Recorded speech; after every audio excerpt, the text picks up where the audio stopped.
So trying to build a team, trying to win games, that's in this bucket. Trying to create the best fan experience, that's a completely different bucket. You know, I don't want people using Wi-Fi at our games. I don't want, that's called look down. When I want, you know, what makes going to a game unique versus sitting on the couch is the energy you feel when you walk into the arena. What do you think? The case study is the Duke University student section. Everybody up jumping for 2 hours. Yeah. They're not doing it. They're the target audience for this, but they're not doing it. They're not doing it, right? Because getting away from your device and getting out of the house and doing something unique. When you walk into a Mavs game, I want you to feel the energy, right? I don't want you to even think about your phone. I want you to say, oh shoot, I forgot to check on the babysitter, right? Oh shoot, I forgot to check my email. You know, we spend more, probably as much as all the other teams in all professional sports combined to do original videos that we put up on the Jumbotron. We upgraded our big screen in the middle of the arena to, at the time, it was the largest indoor screen anywhere in the world, just so we could do better entertainment. Nice is way undervalued. You know, particularly in this day and age, you know, if you turn on the news, everything seems like it's going to get blown up, right? Being nice just makes life so much easier. And look, I learned the hard way. I had to have my partner, Todd, came to me one day and he goes, I like to curse. He goes, I don't care about cursing, but you curse too much. Not everybody's as accepting as cursing as you are. Calm the f down. And I took that to heart. Not so much the cursing part, but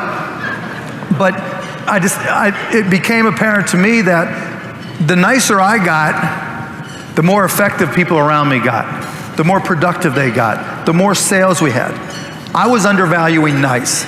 You know, I started my first company after I got fired from a job, and I was 24, just turned 24. My first real company, if you will.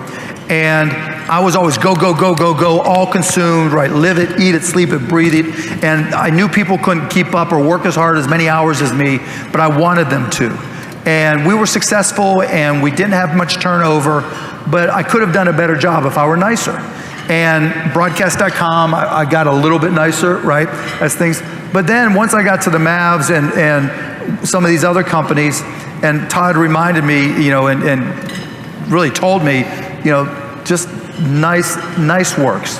And so when you find yourself going to work, when you're finding yourself dealing with customers, when you're finding yourself making decisions, we all get that agita, right? That feeling in our stomach, that tenseness, that stress at various points in times that we all have to go through. But sometimes you just need to calm the f down, right? Take a deep breath and be nice. Because you'll find out that people will do much more. If you reduce the stress of people and you're nice, you're going to have such a huge advantage.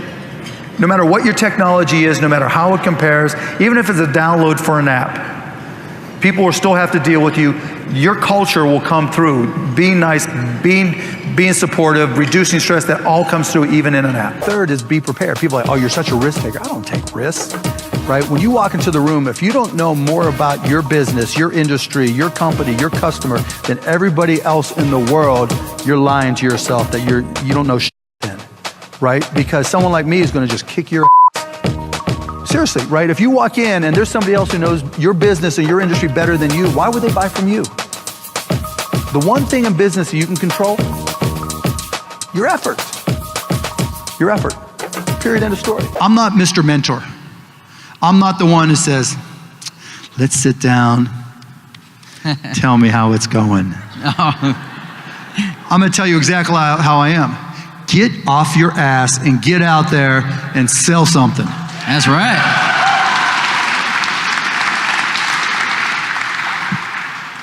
I mean, I've never been okay, I need a mentor.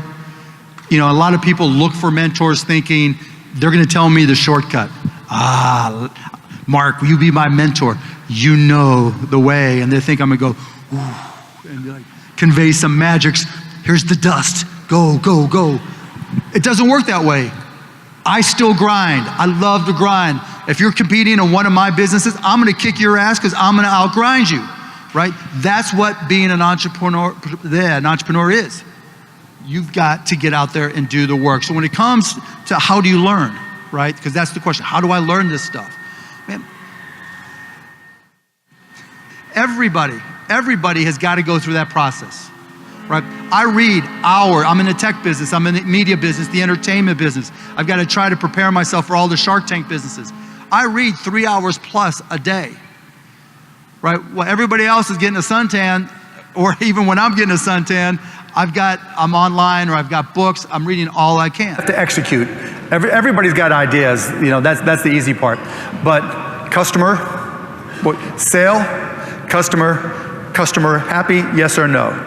Sale, customer happy, yes or no, right? Sale, because everything just feeds that, right? Everything else is noise.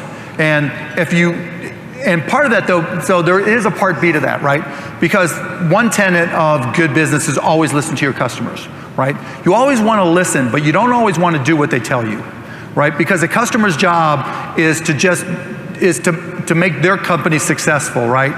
And when they tell you what they need and when they tell you what they want, they're typically thinking about the right here and now. They're not thinking about your potential competitors. They're not thinking about the future of your organization. So you have to also innovate and you have to differentiate. So you have to be out here innovating, differentiating, understanding, how you fit within your industry and how you can get ahead. But then you have to turn that into sales, customers, customer happiness. And so if you can execute on those things, things typically work out well. It's not, well, my office is pretty. My office always looks like crap, right? I mean, our offices now, we have these Vera desks everywhere. I'm not, you don't have to look the part. I mean, I certainly never have, right? You don't have to sound the part. You just have to find a way to put your customers in a position to succeed and good things happen. You remember back to, when you were kind of my age? Did you think you would have all of this? Oh yeah, absolutely. No.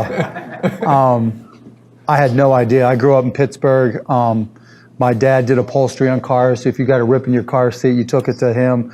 My mom had odd jobs from selling real estate to making baskets. And, I was just a normal kid, but I was always into business. From as long as I could remember, I was selling something or working on something, trying to make money. And it just got me excited to be a business person, and it just took off from there. I was never the one to chase a sector. Oh, this is hot. Because you have to ask yourself, who are you competing with? And whatever you do, you have to ask yourself, what's your edge? Right? What is the one thing that gives you a competitive edge?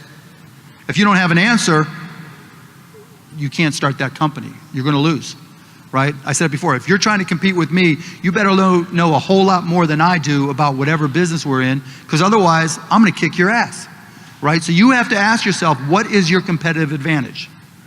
And with that competitive advantage, what's the best way for me to get customers who are willing to write me a check? One of my skill sets has always been, I've been able to walk into any type of business and understand their company. Understand how they make money, understand how they compete. So I can walk into a shoe store, I can walk into a hospital or whatever and say, all right, here's my technology, here's how it gives you an advantage. And I try to do the same thing. On Shark Tank, you hear us say it all the time. What is your competitive advantage? Just saying it's my passion.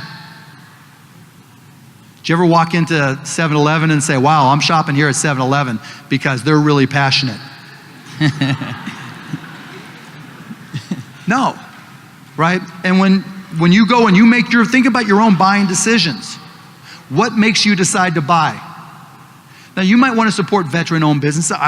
When it's a toss-up, yes, right?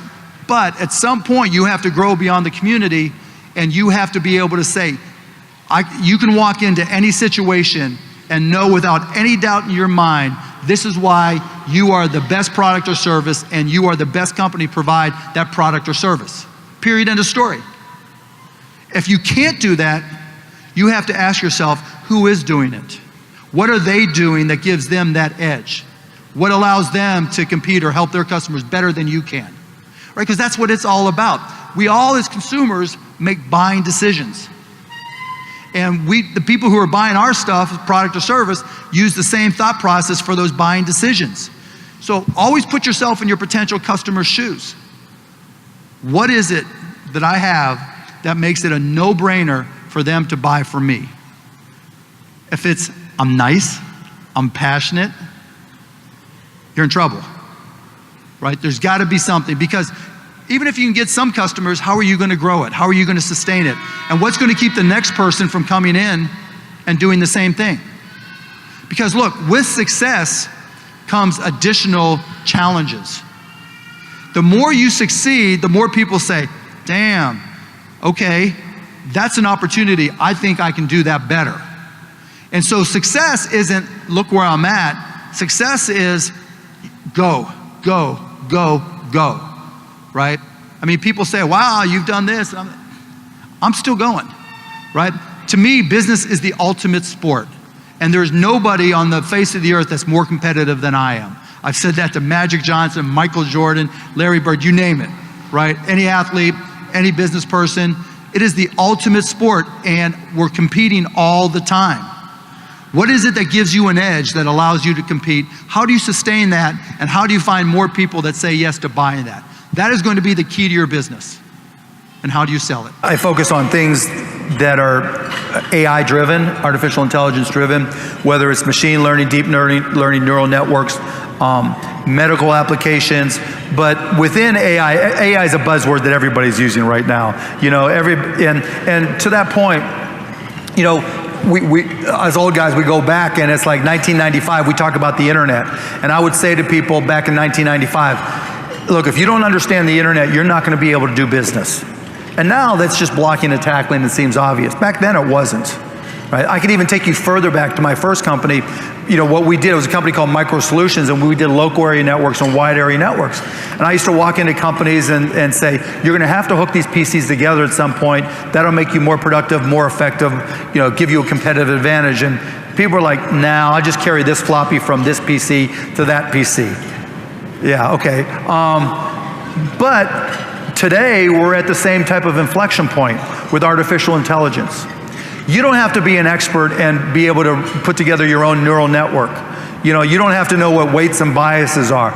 But you have to have more than just a cursory understanding. Just like you have to know the difference between, you know, different types of websites, and you have to understand e-commerce if you're in e-commerce. You have to have a cursory understanding of how apps work. You're going to have at least, if not more, cursory understanding of artificial intelligence, because it will change everything we do. And if the internet was 10x in terms of change to business, artificial intelligence will be 100x or more. If you go to my house, right next to my bed, there's a book, Machine Learning for Dummies. If you go into my bathroom, there's deep neural networks for dummies, right? If you go in, there's a something for dummies in every room of my house. You know, it can go two ways, I know, but I'm just telling you, put the time. I mean, I've taken, you know, I can't even tell you how many hours now I spend every week, if not daily, working. Like, I'll go into Amazon, AWS, and go through their machine learning tutorials. Don't think to yourself, I'm not technical enough, or I'm not going to get this, or I don't get into this, or it's too much. Try it. Get as far as you can, because it's like doing a basic website and a little bit of HTML. Just having done that, you feel smarter and you feel a little bit more confident about this. You know, I don't want to be an alarmist, but I'm trying to scare the hell out of you because it's important.